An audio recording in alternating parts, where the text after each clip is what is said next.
If you've ever felt a little disconnected, like you're on the outside looking in, you are definitely not alone. In fact, you're in the majority.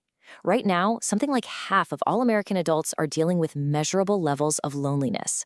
This is a shared experience for people like us, and just knowing that is the first step. And look, this isn't just a vibe or a feeling people have. This is serious.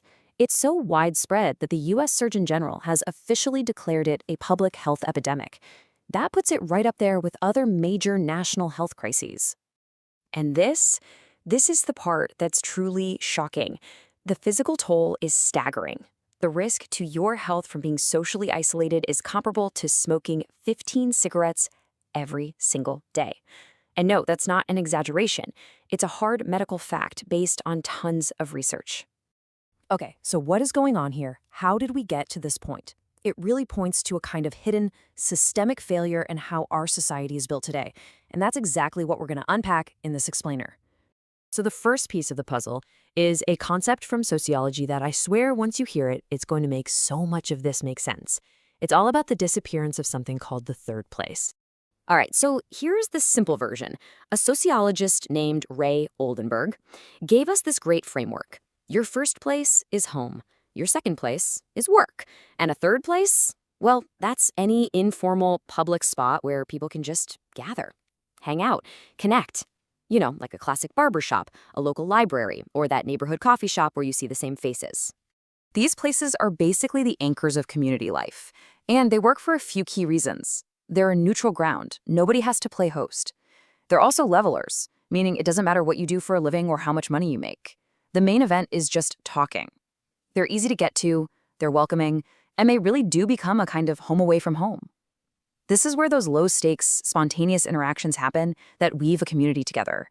So, here's the big takeaway from that. As these physical third places have vanished, or just turned into places you buy something and leave, our entire social infrastructure has started to fall apart. We've literally lost the spaces that were designed for us to have casual, unplanned connections. But it's not just about the physical world around us. The problem goes deeper. It's actually baked into the way we think about friendship itself. We kind of need to take a hard look at the mental models that most of us are using. Now, for all the planners and strategists out there, this is a really key framework. Psychologists basically see two main ways we approach friendship. On one hand, you've got social exchange theory. It's totally transactional. You're always weighing the costs versus the rewards. But then there's the social insurance model, which is all about community. It's about loyalty and showing up when things go wrong. No scorekeeping required. Now, most of us, probably without even realizing it, fall into this social exchange model.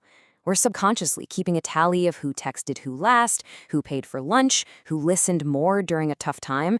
And if a friendship starts to feel like it's not profitable anymore, if the costs feel bigger than the rewards, our instinct is to pull back. But here's what almost no one talks about. This whole transactional view might be completely wrong. There's this hidden pattern that researchers at the Human Generosity Project found. Deep, lasting friendship isn't about a perfect 50-50 exchange of favors. It's really about being a support system for each other when life, inevitably happens.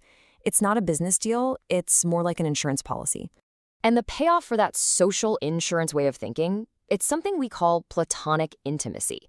And this has nothing to do with romance. It's about that incredibly rare, deep connection where you feel completely seen and supported by someone. It's the security of knowing deep down that someone's got your back, no questions asked. That's the bedrock of a friendship that can actually last.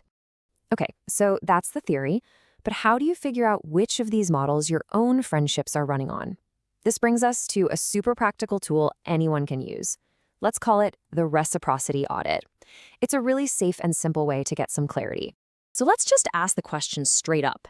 Is the give and take in your most important friendships balanced? Not day to day, but over time? Or do you often walk away from conversations feeling kind of drained, or like you're the one doing all the work? This little checklist right here can be so validating if you've been feeling off about a friendship. Think about it.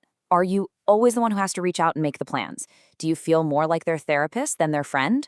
Are they only around when things are fun but disappear when things get tough? Does every conversation somehow circle back to them? If you're nodding your head right now, you're not being needy. You're just noticing an imbalance that a lot of people in our crowd deal with. All right, so what do we do about it? Whether you have a great friendship that's just gone quiet or one that feels a little one-sided, let's talk about the art of actually reconnecting. First things first, let's lower the stakes a bit. I know it can feel really vulnerable to reach out after a long time, but the research on this is so clear. That out of the blue text you're scared to send, it almost always lands as a wonderful surprise, not a burden. People are way happier to hear from you than your anxiety is telling you. And here is a super simple, totally doable 3-step plan. First, just acknowledge that it's been a while. Don't pretend it hasn't.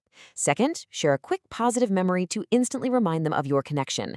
And third, make a really low-pressure offer to connect, like a quick phone call or grabbing a coffee sometime.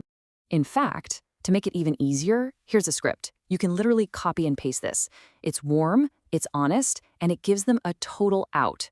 It just opens the door, it doesn't demand they walk through it. So, if there is one big idea to walk away with from all of this, it's this. We need to consciously shift our mindset. Start thinking about and cultivating your friendships like a social insurance portfolio. They should be reliable, and they should be there for you for the long haul, not just when times are good. Which, of course, leaves us with a huge, hanging question for the world we live in now. We know our physical third places are fading away, but can digital communities, on platforms like Discord or in online groups, can they really fill that void? Can they build that true platonic intimacy we've been talking about? Or are they just a new kind of transaction? That is a question for another time. If this touched your heart, please subscribe, like, and share it with your family. Save this for more meaningful content ahead.